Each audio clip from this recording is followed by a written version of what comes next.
I say fantastic Friday, Yes. like Mr. Chung Young is saying on YouTube as well. Very glad that you can join us. And judging by your outfit, it really is summer, or it feels like it's been summer for the past couple of days, hasn't Yes. it? The temperature has gone up to, I believe, near the end of June sort of temperatures, hitting almost 30 degrees. I think we might be even hitting it today. I almost feel like we've lost spring and that we only have three distinct seasons now. What do you think? Right. I mean, today is the first day I'm not wearing socks and wearing sandals. And I'm all prepared for this summer, almost summer weather. So, as you mentioned, we had earlier than expected hot weather yesterday. And according to the Korea Meteorological Administration, KMA, yesterday the temperatures edged up to over 25 degrees Celsius in most regions of the country. And as for inland regions, the temperatures went up to 30 degrees Celsius. East Coast, Southern Coast, and Jeju Island were an exception as the temperatures were 25 degrees Celsius or lower in these regions. Right. I think it went up to about 27 or 28 here in Seoul yesterday. How many days can we expect this very unexpectedly warm weather? So it's expected to continue until today. So we'll have clear skies across the nation, but the temperatures are to increase to over 25 degrees Celsius today compared to the average year, as strong sunlight during the day is expected to cause the temperatures to rise by 4 to 7 degrees. Inland regions such as the central part of the country, Jeolla province, and western part of North Gyeongsang province, the temperatures will still be over 30 degrees Celsius. Right. It gets really hot during the day. And I have to say, even the mornings don't feel as chilly, but there is quite a bit of a temperature gap between the lows and highs, right?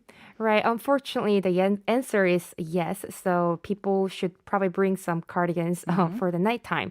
The morning temperatures will be around 15 degrees Celsius in most regions of the country, except for 10 degrees Celsius in mountainous areas of Gangwon province and North Gyeongsang province. This indicates the temperature gap between the day and night is over 15 degrees Celsius in inland regions of the central part, North Jeolla province and North Gyeongsang province. Tomorrow on May 15th, however, the first day of the weekend, the morning temperatures will be at 15 to 20 degrees Celsius, which is 2 to 5 degrees higher than today. But the temperatures during the day will cool down to around 25 degrees, keeping higher temperatures at bay. Right. I believe there's also some forecast for maybe some rain this weekend as well. Speaking of rain, of course, we do have an annual monsoon season in Korea. I think last year it seemingly continued for weeks and weeks. Right.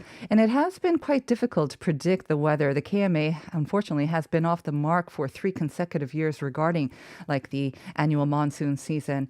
I don't know. I mean, is there any reason why they seem to be a little bit challenged to come up with accurate weather forecasts? Yes, KMA normally announces its long-term weather forecast for the year's summer in late May to predict how severe the heat wave is going to be or how much rainfall is expected with rainy seasons and typhoons. And this year, the long-term summer forecast is scheduled on May 24th, and this year's forecast is drawing so much attention because last year we had the longest monsoon season for as many as 54 days in the central part of the country, followed by 3 typhoons back to back, taking a huge toll on the affected areas.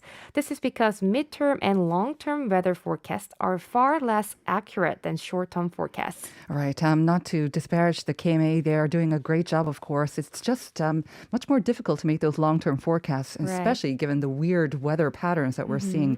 So we do check our daily weather forecast and sometimes for the upcoming week as well. So this can help us plan outdoor activities. But you mean the accuracy between the daily and the weekly forecast sometimes is different? The accuracy anyways? That's right. We check weather forecasts every morning, and this is a short-term forecast and covers up the day after tomorrow only.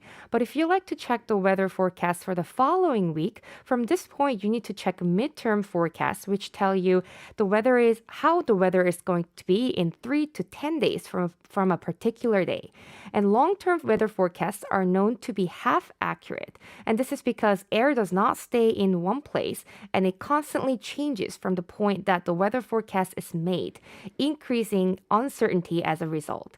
And in technical terms, the state of air changes non-linearly, and it has so many variables, of course. So my advice is if you have important plans outdoors or to travel, you must check both midterm and short term rather than long term weather forecasts. Okay, note taking. Well, with the warmer weather, of course, there's also some rising concerns about food safety.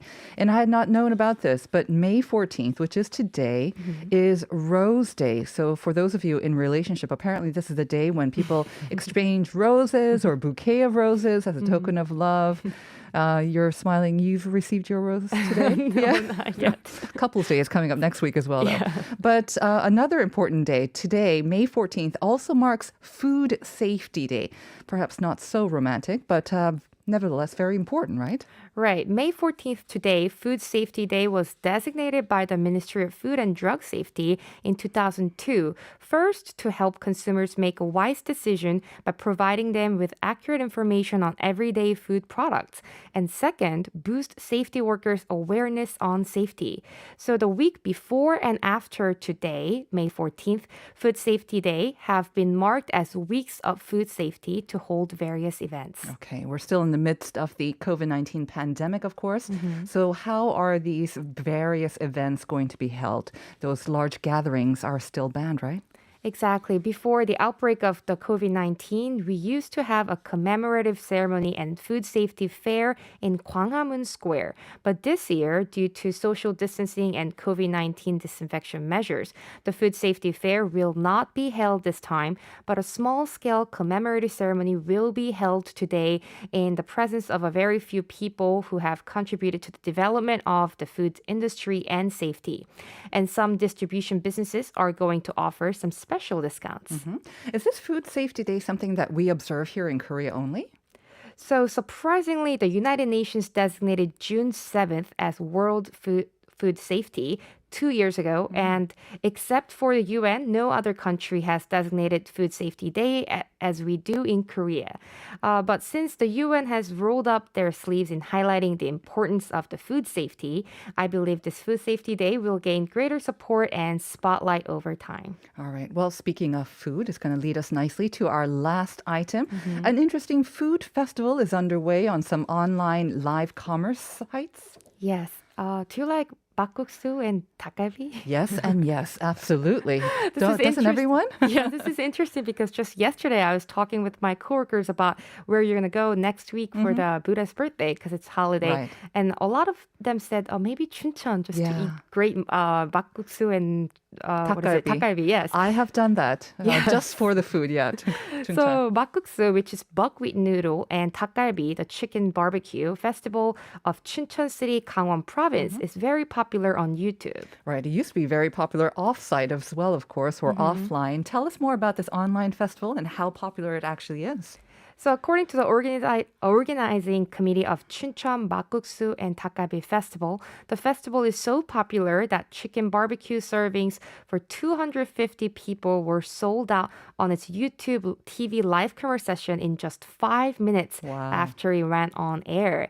And they literally sold like hotcakes, so chicken barbecue for 150 persons were specially added. So the organizing committee plans to hold another live commerce session at noon tomorrow. And on this day, chicken barbecue for 100 people will set at 40% discount. So it will be 7,000 won for every 300 gram during the 45-minute show. And for those who prefer bakguksu, you can buy the processed buckwheat products at 20% discount at Chuncheon Bakguksu Council's Agricultural Cooperative. Well, I know what I'm having for dinner tonight. Thank you very much, Angela. I hope you have a great weekend. We'll see you again too. on Monday. See you on Monday.